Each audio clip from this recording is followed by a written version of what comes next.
Friends, நான் உங்கள் சுருராஜி பேசுகிறேன். இது சுருராஜியின் கதை சொல்லும் நேரம். நான் அர்ஜுனனின் தீர்ப்பு என்ற நாவலிருந்து இது வரைக்கும் 11 பாகம் சொல்லியிருக்கேன். இன்றைக்கு 12ஆம் பாகம்.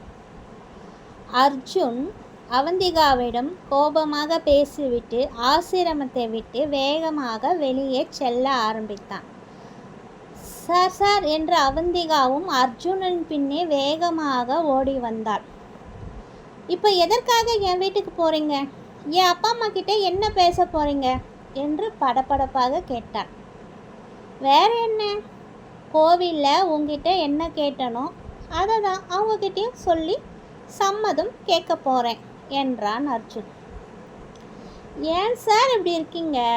நான் தான் உங்களை பிடிக்கலைன்னு சொல்லிட்டேனே, அப்புறம் ஏன் இப்படி பண்ணுறீங்க என்று அழுதாள். அழறியா? என் மேலே உனக்கு ஆசை இல்லாமலையா நீ அழற? ஏய், என் மேலே உனக்கு விருப்பம் இருக்கிறதுனால தானே நீ என்ன பார்க்கறதையே விரும்பலை. இன்னைக்கு நான் நல்லா புரிஞ்சுக்கிட்டேன். எப்படி இருந்தாலும் உன் அப்பா அம்மா கிட்ட வந்து நான் உன்னை பொண்ணு கேட்க தான் போகிறேன். அது இன்றைக்கே இப்போவே கேட்டுட போகிறேன், அவ்வளோதான் என்று கூறி மறுபடியும் வேகமாக சென்றான் அர்ஜுன். சார், ஒரு நிமிஷம், நான் உங்ககிட்ட கொஞ்சம் பேசணும் என்றாள் அவந்திகா. அப்படி வா, இதை தானே நானே உங்ககிட்ட சொல்லிக்கிட்டு இருந்தேன். சரி, நீயே சொல்லு, எங்கே போய் பேசலாம் என்று ஆசையாக கேட்டான் அர்ஜுன். பக்கத்தில் ஒரு கோவில் இருக்குது, அங்கே போய் பேசலாம் என்றாள் அவந்திகா. இதை பார் அவந்திகா, இந்த கோவில் பூஜை பக்தி இதெல்லாம் நீ என் வீட்டுக்கு வந்ததுக்கப்புறம் என் அம்மா கிட்ட வச்சுக்கோ. இப்போது நான் சொல்கிற இடத்துக்கு நீ கிளம்பி வா.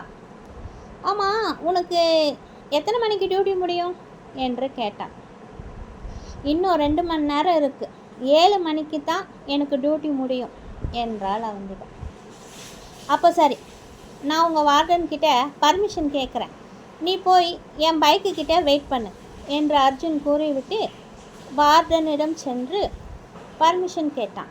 அவந்திகாவை நான் வெளியில் அழைச்சிக்கிட்டு போகிறேன், அவந்திகாவுக்கு கொஞ்சம் பர்மிஷன் கொடுங்க என்று சாதாரணமாகத்தான் கேட்டான்.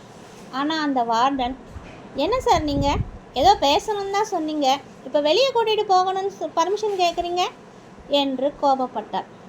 உடனே அர்ஜுனனும், நான் அவந்திகாவை கல்யாணம் பண்ணிக்க போகிறேன், இன்னும் கொஞ்ச நாள் தான் அவங்க வேலைக்கு வருவா, ரொம்ப பேசுனீங்க, நாளிலிருந்து அவளை வேலைக்கு போக வேணான்னு என்று சொல்லிவிடுவேன் என்றதும் மேடமும், சாரி சார், நீங்கள் அவளை அழைச்சிட்டு போங்க, ஆனால் அவந்திகாவை வேலையில் இருந்து மட்டும் நிறுத்திடாதீங்க, ஏன்னா எனக்கு மட்டும் இல்லை, இங்கே இருக்கிற வயசானவங்க எல்லாருக்குமே ரொம்ப கஷ்டமாயிடும். அவந்திகா மாதிரி ஒரு பொண்ணு கிடைக்கிறது எவ்வளோ கஷ்டம்னு எனக்கும் நல்லாவே தெரியும் என்றாள் வார்டன் ஜெயந்தி. அர்ஜுனனும் சிரித்து கொண்டே, அதனால தான் நானும் அவளை எவ்வளோ சீக்கிரம் கல்யாணம் பண்ணிக்க முடியுமோ அவ்வளோ சீக்கிரம் கல்யாணம் பண்ணிப்பேன் என்று சொல்லிவிட்டு தன் வண்டியை நோக்கி சந்தோஷமாக வந்தான்.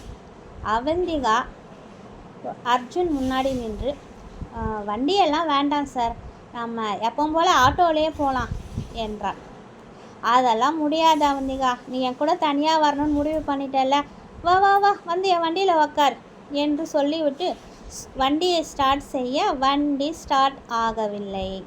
என்னவென்று பார்த்தபோது முன் டயர் பின் டயர் இரண்டுமே ஒரே சமயத்தில் பஞ்சர் ஆகியிருந்தது. சிறிது சந்தேகத்துடன் அவந்திகாவை திரும்பி பார்க்க, நான் ஆட்டோவில் தான் சார் வருவேன், சாரி என்றாள். ரொம்ப நல்ல பொண்ணா இருக்கான்னு பார்த்தா இப்படி வில்லித்தனமாக யோசிச்சு உடனே செஞ்சிட்டா. இருக்கட்டும் இருக்கட்டும், பரவாயில்ல, ஆனால் என்னைக்காவது ஒரு நாள் என் கூட நீ வண்டியில் வருவல்ல, அப்போ நான் மொத்தமாக கவனிச்சுக்கிறேன் என்று மனதிற்குள் கூறிக்கொண்டு, போம்மா போ, உன் ஆசைப்படியே ஆட்டோவை கூப்பிடு, நானும் ஆட்டோவிலேயே வரேன் என்று அவளை அனுப்பிவிட்டு தன்னுடைய செல்போனில் ஒரு கான்ஸ்டபிளிடம் வண்டி இருக்கும் இடம் கூறி ரிப்பேர் செய்து வீட்டிற்கு சென்று விட்டு விட சொல்லிவிட்டு அவந்திகாவிடம் சரி வா போகலாம் என்று அவள் வரவைத்த ஆட்டோவில் ஏறி சென்றான் அர்ஜுன். முதலில் ஓட்டலுக்கு அழைத்து சென்றான். இறங்க மறுத்தாள். பிறகு சினிமாவுக்கு போகலாமா என்ற உடனே முறைத்தாள். சரி என்று பீச் என்று சொல்ல மறுபடியும் கோபப்பட்டாள். கடைசியாக பார்க்கிற்கு அழைத்து சென்றான். எங்கேயாவது பேசலாமா அவந்திகா? ஏற்கனவே ரொம்ப லேட் ஆயிடுச்சு. அப்புறம் நீ வீட்டுக்கு போக முடியாது. இன்னைக்கு ராத்திரி ஃபுல்லாக என் கூடவே தங்குற மாதிரி ஆகிடும் என்று கூறிய பிறகுதான் சட்டென்று ஆட்டோவை விட்டு இறங்கினாள் அவந்திகா. பார்க்கில் நிறைய பேர்கள் தங்கள் குடும்பத்தோடு வந்திருந்தார்கள். சிலர் காதலர்களாக வந்திருந்தார்கள். சில கல்லூரி மாணவர்கள், பள்ளி சிறுவர் சிறுமிகள் என்று நிறைய பேர் இருந்தார்கள். அர்ஜுனனும் அவந்திகாவும் அவர்களுக்கென்று ஒரு இடத்திற்கு சென்று அமர்ந்து கொண்டார்கள். சரி, இப்போ மனசில் இருக்கிறத சொல்லு அவந்திகா என்றான் அர்ஜுன். எனக்கு உங்களை கல்யாணம் பண்ணிக்க விருப்பம் இல்லை என்றார். அதை தான் முதலையே சொல்லிட்டியம்மா, வேறு ஏதாவது சொல்லுமா என்றார். நீங்கள் ஏன் என்னை கல்யாணம் பண்ணிக்கணும்னு நினைக்கிறீங்க என்று கேட்டாள். இப்போ கேட்டியே, இது கரெக்ட். அவந்திகா இங்கே பாரு, எனக்கு வயசு 28 ஆகுது. என் அம்மா என் 24 வயசுலேருந்து எனக்கு பொண்ணு பார்த்துட்டு தான் இருக்காங்க. நானும் எனக்கு நினைவு தெரிஞ்ச நாள்லேருந்து என் மனசுக்கு பிடிச்ச மாதிரி ஒரு பொண்ணை தேடிக்கிட்டே தான் இருக்கிறேன். இந்த 4 வருஷமாக எனக்கும் சரி என் அம்மாவுக்கும் சரி பிடிச்ச மாதிரி ஒரு பொண்ணு கூட அமையலை என்று கூறினான் அர்ஜுன். பிறகு ஆனால் என்னைக்கு நான் உன்னை முதல்ல பார்த்தேனோ அன்றைக்கே நீ தான் எனக்கும் என்னோட அம்மாவுக்கும் பிடிச்ச பொண்ணுன்னு முடிவு பண்ணிட்டேன். அதுக்காகலாம் நீ ஒன்றும் அழகாக இருக்கிறேன்னு அர்த்தம் கிடையாது.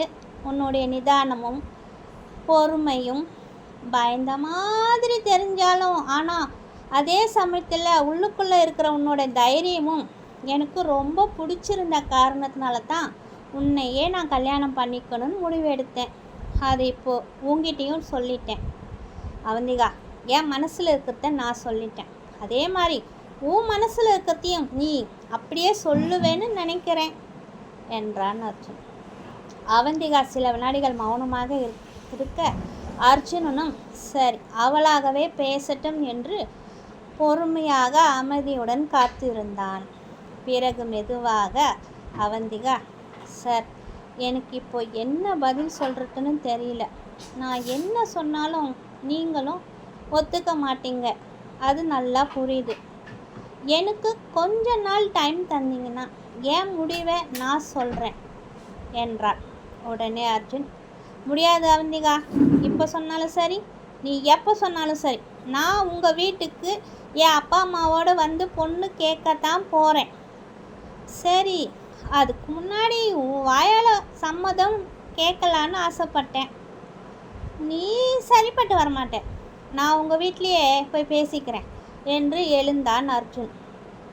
உடனே அவந்திகா, சரி அப்பா அம்மா வயசானவங்க, அப்பாவுக்கு வேற உடம்புக்கு ரொம்ப முடியல, அம்மாவுக்கு அப்பாவை கவனிச்சுக்கிறதுக்கு தான் நேரம் சரியாக இருக்கும்.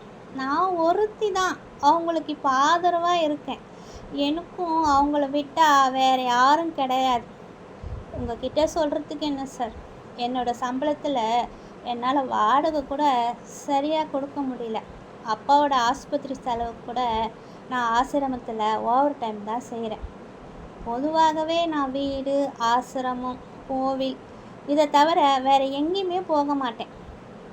ஒரு வாட்டி இப்படி தான் ஒரு அம்மா அவங்க பையனுக்கு என்னை பொண்ணு கேட்டு வந்தாங்க. என் குடும்ப சூழ்நிலையை பார்த்துட்டு என்னை மட்டும் மருமகளாக வர சொன்னாங்க. அது எப்படி சார் நான் ஒத்துப்பேன்? நான் மறுத்துட்டேன். அதுக்கப்புறமா தான் நான் கல்யாணமே பண்ணிக்காமல் சமூக சேவை செய்யலான்னு முடிவெடுத்தேன். ஆனால் நீங்கள் மறுபடியும் என் மனசை காயப்படுத்துகிற மாதிரி பேசுகிறீங்க என்று அழுதாள் அவந்திகா. அர்ஜுனனும் அவளின் அருகில் சென்று அமர்ந்து, நல்ல வேலை, நான் என் மனசில் என்ன மாதிரி நினச்சிக்கிட்டு இருந்தேனோ அதை தான் நீயும் இப்போ சொன்னேன். வேறு ஏதாவது காரணம் சொல்லியிருந்த என் நெஞ்சே வெடிச்சிருக்கும். எனக்கும் தெரியும் அவந்திகா, நீ எப்போ அந்த ஆசிரமத்தில் இருக்கிற பெரியவங்களை அவ்வளோ அக்கறையாக கவனிச்சுக்கிட்டியோ அப்போவே உன் மனசில் எந்த விதமான களங்கமும் இருக்காதுன்னு நான் புரிஞ்சுக்கிட்டேன். அதை நீயும் இப்போ தெளிவாக என்கிட்ட சொல்லிட்ட என்று கூறி அவளின் கண்ணீரை துடைத்து விட்டான். இங்கே பாரு, நீ உன் அப்பா அம்மாவை பற்றி என்கிட்ட சொல்கிறதுக்கு முன்னாடியே உன் கூட சேர்த்து அவங்களையும் நான் மனசார ஏற்றுக்கிறதுன்னு முடிவு பண்ணிட்டேன். அதனால தான் நேராக உங்கள் வீட்டிற்கு போய் உன்னை பொண்ணு கேட்கணும்னு ஆசைப்பட்டேன் என்று சொன்னான் அர்ஜுன். அவளும் உடனே அர்ஜுனனை பார்த்து, உங்களோட சம்மதம் மட்டும் போதுமா? உங்கள் வீட்டில் சம்மதம் சொல்லுவாங்களா?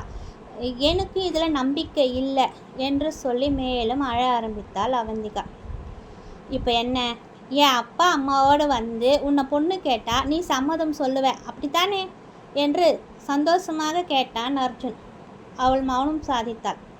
இந்த மௌனத்தையாவது நான் உன்னோட சம்மதமாக எடுத்துக்கிட்டுமா அவந்திகா என்று மெதுவாக கேட்டான் அர்ஜுன். அவந்திகா புன்னகித்தாள். அம்மா தாயே, இன்னைக்கு தாம்மா உன் முகத்தில் ஒரு சந்தோஷத்தை நான் பார்க்குறேன் என்று கூறி சிரித்தான் அர்ஜுன். பிறகு அவளை அவளோட வீட்டில் போய் அவள் வீட்டின் முன்னாடியே இறக்கிவிட்டு, ஒரு நல்ல நாளாக பார்த்து என் வீட்டில் என் அப்பா அம்மா கூட்டிக்கிட்டு உன்னை பொண்ணு கேட்க வரேன், நீ தைரியமாக இரு என்று கூறிவிட்டு ஆட்டோவில் தன் வீட்டிற்கு சென்றான் அர்ஜுன். இத்துடன் என்னுடைய 12ஆம் பாகத்தை நான் முடித்து கொள்கிறேன். மீண்டும் அடுத்த பாகத்தில் உங்களை சந்திக்கும் வரை உங்களிடமிருந்து விடைபெறுவது சுரு ராஜி. இது சுரு ராஜியின் கதை சொல்லும் நேரம். கேளுங்க கேளுங்க, கேட்டுக்கிட்டே இருங்க சுரு ராஜியின் கதையை. பாய்.